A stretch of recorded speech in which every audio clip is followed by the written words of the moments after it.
Present ఉన్న సిట్యుయేషన్‌లో ఈ సమాజంలో ఆడదానికి ఆడదే శత్రువు అంటారు గదా!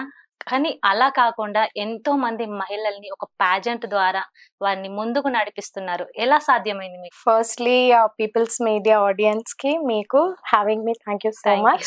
Thank you. Call me here. So, firstly, women శత్రువు అనేది ఒకప్పుడు మేబీ అది ఎప్పుడంటే women did not have the education knowledge లేనప్పుడు అది. బట్ ప్రెసెంట్ ఎడ్యుకేషన్కి వచ్చేటప్పటికి ఒకప్పుడు before our independence and all empowerment అంటాం, రైట్? ఒకప్పుడు ఎంపవర్మెంట్ ఎలా స్టార్ట్ అయింది? చైల్డ్ మ్యారేజ్, ఒక విమెన్ అగైన్ విమెన్ టుగెదర్ అందరం వచ్చి చైల్డ్ మ్యారేజ్ వద్దు, ఇలాంటి ఇష్యూస్ అవుతున్నాయి, let us go and address అని అలా ఎంపవర్మెంట్ దాని మీద ఉన్నింది. దాని తర్వాత డివోర్సెస్, మ్యారేజ్ అయిన తర్వాత డివోర్స్ కంటే అప్పుడు డివోర్సెస్ చాలా తక్కువ ఉండేది. బట్ విడోస్ కి రీమ్యారేజ్, దెన్ కేమ్ మన ఇండిపెండెన్స్ వచ్చిన తర్వాత స్టార్ట్ అయింది విమెన్ రైట్స్ గురించి. ఓకే, దాని తర్వాత స్టార్ట్ అయింది వర్క్ ప్లేస్ లో ఈక్వల్ పే, రైట్? ఇలా ఒక్కొక్క దాంట్లో సో ఎంపవర్మెంట్ ఎప్పుడూ ఉన్నింది. బట్ ఎంపవర్మెంట్ దేనికోసం చేస్తున్నాము మారుతూ వచ్చింది, రైట్? సో అలా అన్నప్పుడు ఆ education, empowerment for education, women education అనేవాళ్ళు. ఇప్పుడు విమెన్ ఎడ్యుకేషన్ కాదు, ఇంకా సొసైటీలో ఎక్కడో ఒక దగ్గర మాలమూల గ్రామంలో ఈ రోజుకి ఎడ్యుకేషన్ అనేది అందరికీ రావట్లేదు. So as a media person మిమ్మల్ని అడుగుతున్నాను, సో ఎడ్యుకేషన్ విమెన్ కి ఎంత వరకు వచ్చింది అనుకుందాం? ఒక చైల్డ్ దగ్గర నుంచి స్టార్ట్ చేస్తే ఓ 60%. సో 60% ఒక ఆడపిల్ల పుట్టిన అబ్బాయి పుట్టిన ఎడ్యుకేషన్ అయితే ఉంది. సో ఎడ్యుకేషన్ ఇంత ఉన్నప్పుడు women should not support another women, ఆ మాత్రం అండర్స్టాండింగ్ ఉండాలి, రైట్?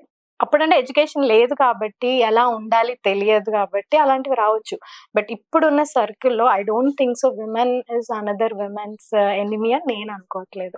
బట్ మీరు అంటే చూస్తే చాలా వరకు నేను విన్న దాంట్లో అయితే ఒక మీరు ఎక్కడనో ఒక పాజెంట్ ని మీరు స్టార్ట్ చేయడం, ఎప్పుడు స్టార్ట్ చేశారు పాజెంట్ అనేది? పాజెంట్ నేను ఫ్యాషన్ షోస్ నుంచి స్టార్ట్ చేశాను. Fashion shows for miss and mister Jubilee start చేశాము.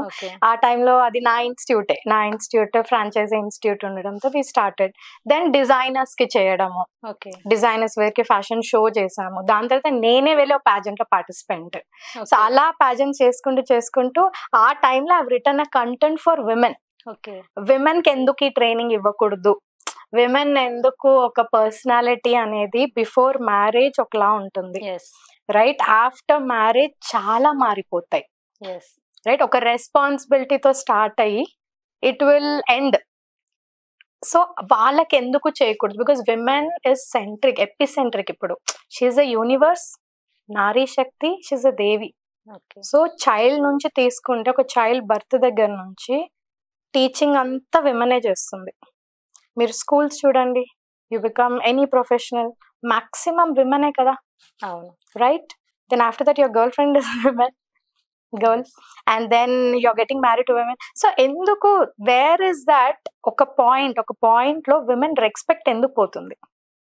That is the point. It is worrying status, right? Women is always teaching, she's going on teaching. So women ఇప్పుడు requirement చాలా ఉంది to come out and start teaching people. But ఎంతో మంది మహిళలు వంటింట్లోనే ఉండిపోతున్నారు. వాళ్ళకి రావాలన్నా గానీ వాళ్ళకి ఏం చెప్తారు మీరు? ఎలాంటి సజెషన్స్ ఇస్తారు? సి టుడే ఎంతమంది రీల్స్ లో ఉన్నారు, వంటింట్లో ఎంతమంది ఉన్నారు చెప్పండి? వంటింట్లో ఎంతసేపట్లో ఇంటి వంట అయిపోతుంది? దాని తర్వాత ఎంత టైం మీకు ఉంటుంది? See what happens after your marriage, me child అయ్యాక ఓకే చైల్డ్ నరిష్మెంట్ ఉన్నంత వరకు you stay, you have to give, okay. దాని తర్వాత 3 years లేకపోతే యువర్ చైల్డ్ ఫుల్ టర్మ్ స్కూల్కి వెళ్ళే వరకు ఓకే. దాని తర్వాత who is stopping you? So too much of gap, too much of time తీసుకోవటం వల్ల తను ఏమవుతుంది అంటే కంఫర్ట్ అయిపోతుంది. ఆ ఒక్క ప్లేస్ లో కంఫర్ట్ అయిపోయి షీల్ నాట్ డూ ఎనీథింగ్. అంటే ఫియర్ వచ్చేసింది. Maybe you might be engineer before marriage, you had a child, దాని తర్వాత నీ ఓన్ ఫీల్డే నీకు భయం వేస్తుంది. You might be the topper in the class again. ఇలా ఎంతో మంది గ్యాప్ తీసుకోవడం వల్ల వాళ్ళకి ఆ ఇన్ఫర్మేషన్ అనేది పోయింది. వాళ్ళు స్టార్ట్ చేసింది ఎక్కడ, ఎండ్ చేసింది ఎక్కడ, దాని తర్వాత ఏం జరుగుతుంది అనేది నాలెడ్జ్ లేకపోవడం వల్ల దే లాస్ట్.